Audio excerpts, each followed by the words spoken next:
Student जो next lecture है वो है ऑपरेटिंग सिस्टम पे। ऑपरेटिंग सिस्टम अब तक हमने ये कवर किया है कि हमारे पास जो सॉफ्टवेयर्स होते हैं वो सॉफ्टवेयर्स बेसिकली दो तरह के होते हैं, system software and application software. तो क्या होता है कि जो सिस्टम सॉफ्टवेयर्स होते हैं वो सॉफ्टवेयर्स होते हैं जो सिस्टम को चलाने में हेल्प करते हैं। बेसिकली सिस्टम वही चलाते हैं। कौन सा सिस्टम? Computer system. तो the software which run the computer system are known as system software, which is the backbone of a computer system. So these are system software. इसके मैंने एग्जांपल बताए थे कि भाई ऑपरेटिंग सिस्टम, कंपाइलर हो गया, interpreters are basically the system software. अब ये था कि जो ऑपरेटिंग सिस्टम है एक तरह का क्या है, सिस्टम सॉफ्टवेयर है। तो जो सिस्टम सॉफ्टवेयर होता है वो सॉफ्टवेयर हमारे कंप्यूटर सिस्टम को चला रहा है, तो वैसे ऑपरेटिंग सिस्टम इसे सिस्टम सॉफ्टवेयर। तो operating system is basically is an system software that is used to do various operation, जो बहुत सारे ऑपरेशन करने में हेल्प करते हैं हमारे कंप्यूटर सिस्टम में। मतलब हमारा पूरा का पूरा जो कंप्यूटर सिस्टम है वो किसकी बदौलत है चल रहा है? बेसिकली ऑपरेटिंग सिस्टम की वजह से। जितने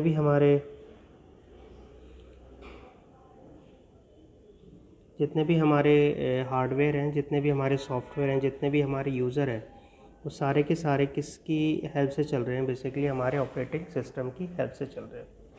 तो operating system is just like a interface between the hardware software. एक सॉफ्टवेयर और हार्डवेयर के बीच में एक ब्रिज है, एक तरह का इंटरफेस है जो हार्डवेयर और सॉफ्टवेयर के बीच में कैसे तालमेल करना है, कैसे हमें काम करना है, ये सारे हमें चीज़ें बताता है या वो खुद करता है, गाइड करता है। उसने अलग अलग अपने एक इन फंक्शंस को करने के लिए अलग अलग एक तरह के कुछ और बेसिकली इसके अपने क्या चलते हैं, अपने मॉड्यूल्स चलते हैं, या कह लो, या एक तरह से कह सकते हैं इसके अलग अलग कंपोनेंट है जो काम करते हैं अलग अलग फंक्शन को निभाने के लिए। तो operating system is a just like an interface between the software and hardware. ठीक है। सेकंड हमारे पास ये आता है कि ऑपरेटिंग सिस्टम कितने तरह के होते हैं। Operating system, what are the different types of operating system. Operating system हमारे पास दो क्राइटेरिया में डिवाइडेड होते हैं। पहला क्राइटेरिया है कि हमारे पास कितने यूज़र्स के लिए ऑपरेटिंग सिस्टम काम करता है, यानी द नंबर ऑफ़ यूज़र्स। तो एक ऑपरेटिंग सिस्टम होता है सिंगल यूज़र ऑपरेटिंग सिस्टम, एक होता है multi user operating system. Single user operating system और मल्टी यूज़र ऑपरेटिंग सिस्टम वो ऑपरेटिंग सिस्टम है जो यूज़र के बेसिस पे हमने डिवीज़न किया है, कैटेगराइजेशन किया on the number of users, on the basis of number of users. और सेकंड आता है कि उसकी प्रोसेसिंग उसकी कैपेबिलिटी के हिसाब से। ठीक है। तो इसमें हमारे पास और सारे ऑपरेटिंग सिस्टम आते हैं। जैसे हमारे पास पहला आता है कि मल्टी प्रोसेसिंग ऑपरेटिंग सिस्टम, इसके बाद आता है मल्टी प्रोसेसर ऑपरेटिंग सिस्टम, एक होता है time sharing operating system. Time sharing operating system एक हमारे पास होता है कि जो रियल टाइम ऑपरेटिंग सिस्टम, जो ऑपरेटिंग सिस्टम रियल टाइम में काम कर रहे हैं, रियल टाइम ऑपरेटिंग सिस्टम। इसके अलावा बैच ऑपरेटिंग सिस्टम आता है, जो ऑपरेटिंग सिस्टम बैचेस में काम करते हैं या बैचेस ऑफ जॉब्स के लिए बने होते हैं, वो बैच ऑपरेटिंग सिस्टम कहलाते हैं। ठीक है। तो इस तरह से ये हो गए, जैसे मल्टी प्रोसेसिंग हो गया, मल्टी प्रोसेसर ऑपरेटिंग सिस्टम हो गया, टाइम शेयरिंग ऑपरेटिंग सिस्टम हो गया, इसके अलावा रियल टाइम ऑपरेटिंग सिस्टम हो गया, बैच ऑपरेटिंग सिस्टम हो गया। तो ये सारे जो हमारे जो मल्टी प्रोग्रामिंग ऑपरेटिंग सिस्टम, एक मल्टी प्रोग्रामिंग ऑपरेटिंग सिस्टम भी होता है इसके अलावा। ठीक है। तो ये सारे ऑपरेटिंग सिस्टम हमने डिवाइड करे हैं according to the number of basically जो उसकी कैपेबिलिटीज़ हैं, कितने नंबर ऑफ़ प्रोसेसर को एक बार में हैंडल कर सकता है, कितने नंबर ऑफ़ जो हमारे पास यूज़र्स हैं, सॉरी नॉट यूज़र्स, प्रोसेसेस हैं, उनको हैंडल कर सकता है। ठीक है। तो वन बाय वन हम एक एक का डिस्क्रिप्शन देख लेते हैं। पहला आता है हमारे पास जो ऑपरेटिंग सिस्टम है which has been categorized according to the number of users, जो हमने नंबर ऑफ़ यूज़र्स के अकॉर्डिंगली कैटेगराइज किया है, डिवाइड किया है, क्लासीफाई किया है। तो पहला आता है सिंगल यूज़र ऑपरेटिंग सिस्टम और दूसरा आता है multi user operating system. Single user operating system का मतलब है कि ऐसा ऑपरेटिंग सिस्टम, ऐसा सिस्टम सॉफ्टवेयर जो एक सिंगल यूज़र के लिए बना हो, जिसमें केवल एक सिंगल यूज़र ऑपरेट हो सकता है, उसकी जॉब्स बेसिकली जो उसके प्रोग्राम्स हैं चल सके, तो हमारे पास सिंगल यूज़र ऑपरेटिंग सिस्टम कहलाता है। सेकंड आता है कि मल्टी यूज़र ऑपरेटिंग सिस्टम, ऐसा ऑपरेटिंग सिस्टम जो एक साथ कई यूज़र्स के लिए ऑपरेट हो सके, एक साथ कई यूज़र्स को चला सके, तो that is called as multi user operating system.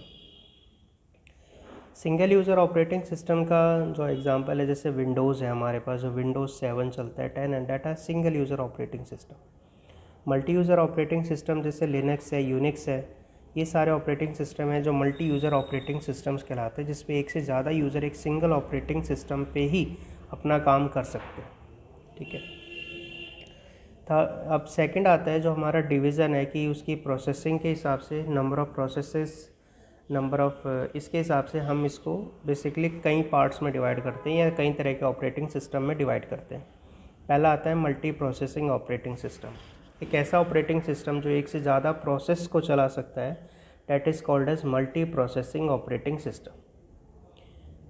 ठीक है, हमारे पास प्रोसेस क्या क्या मतलब होता है। प्रोसेस एक बेसिकली एक ऐसा वर्क है, एक ऐसा काम है जो हमारे ऑपरेटिंग सिस्टम में चल रहा है। कोई भी काम करना है तो हमें उसके लिए प्रोसेस बनाना पड़ता है, प्रोसेस को चलाना पड़ता है, प्रोसेस को रन करना पड़ता है। तो जहाँ पे एक से ज़्यादा प्रोसेस एक ही बारी में रन हो रहे हैं, वो ऑपरेटिंग सिस्टम, वो हमारा सिस्टम क्या कहलाएगा, multi processing operating system. Second ये आता है कि जब हमारे पास एक से ज़्यादा प्रोसेसर या एक से ज़्यादा CPU रन हो रहे हैं और जो काम को कर रहे हैं, और हर एक प्रोसेसर को कुछ हमने क्या दे दिया है, कुछ काम दे दिया हर एक को। ठीक है, यानी एक प्रोसेसर को अलग, दूसरे प्रोसेसर को अलग, तीसरे प्रोसेसर को अलग। तो जहाँ पे एक से ज़्यादा प्रोसेसर काम कर रहे हैं वो मल्टी प्रोसेसर ऑपरेटिंग सिस्टम कहलाता है। मल्टी प्रोसेसिंग का क्या मतलब हो गया कि जहाँ पे हमारे पास एक से ज़्यादा प्रोसेस रन कर रहे हैं, बट हमारा प्रोसेसर तो सिंगल ही है, एक ही है, उस पर एक से ज़्यादा काम चल रहे हैं, वो हम, ठीक है, हमारा मल्टी प्रोसेसिंग कहलाएगा। मल्टी प्रोसेसर का मतलब होगा कि जब एक से ज़्यादा प्रोसेसर है और साथ ही साथ हर एक प्रोसेसर पे एक से ज़्यादा जॉब्स चल रहे हैं, एक से ज़्यादा प्रोसेस चल रहे हैं, तो that are called as multi processor operating system. Third आता है टाइम शेयरिंग ऑपरेटिंग सिस्टम।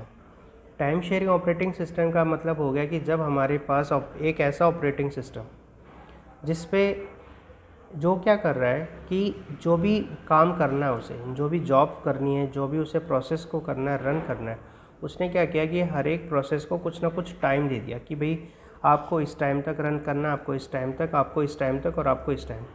तो अब हर एक प्रोसेस जो टोटल टाइम है उसका कुछ ना कुछ टाइम क्या कर रहा है, शेयर कर रहा है, कुछ ना कुछ टाइम उसको दिया गया है।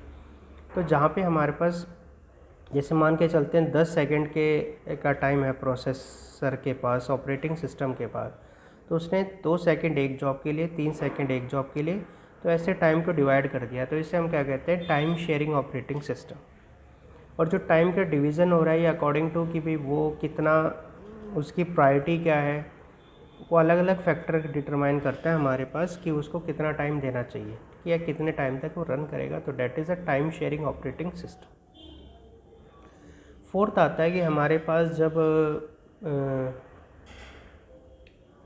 जब हमारे पास रियल टाइम ऑपरेटिंग सिस्टम का क्या मतलब है, जब हमारे पास कोई ऐसी जॉब हो, जो ऐसा प्रोसेस हो जिसे एक पर्टिकुलर टाइम में ही कंप्लीट करना है, तो वहाँ पे कौन से ऑपरेटिंग सिस्टम काम करते हैं, रियल टाइम ऑपरेटिंग सिस्टम काम करते हैं। यानी रियल टाइम ऑपरेटिंग सिस्टम का मतलब होगा कि जब हमारे पास कोई काम है, हम ये कह दें कि इसी पर्टिकुलर डेडलाइन में ही काम करना है, इसी पर्टिकुलर डेडलाइन में ही उस प्रोसेस को कंप्लीट करना है, तो that is called as real time operating system. ऐसे ऑपरेटिंग सिस्टम अगर डेडलाइन में काम नहीं करेंगे तो डेफिनेटली है कि वो करप्ट हो जाते हैं, वो ख़राब हो जाते हैं। ठीक है, तो उनकी जो डेडलाइंस हैं बेसिकली एक डेडलाइंस होंगी हर एक को काम करने की, और उसी डेडलाइंस में वो काम करेंगे और अपने काम को कंप्लीट करेंगे। तो that is called as real time operating system. एक इसके अलावा हमारे पास एक और जो ऑपरेटिंग सिस्टम होता है डैट इज़ कॉल्ड एज अलावा जो हमारे पास होता है मल्टी प्रोग्रामिंग। मल्टी प्रोग्रामिंग एक ऐसा ऑपरेटिंग सिस्टम है जिसमें एक से ज़्यादा प्रोग्राम रन हो सकते हैं। ठीक है, आप इस चीज़ को ऐसे समझिए कि मल्टी प्रोसेसिंग और मल्टी प्रोग्रामिंग में बस इतना डिफरेंस है कि मल्टी प्रोग्रामिंग थोड़ा सा बड़ा कॉन्सेप्ट है और मल्टी प्रोसेसिंग उसी का ही पार्ट है।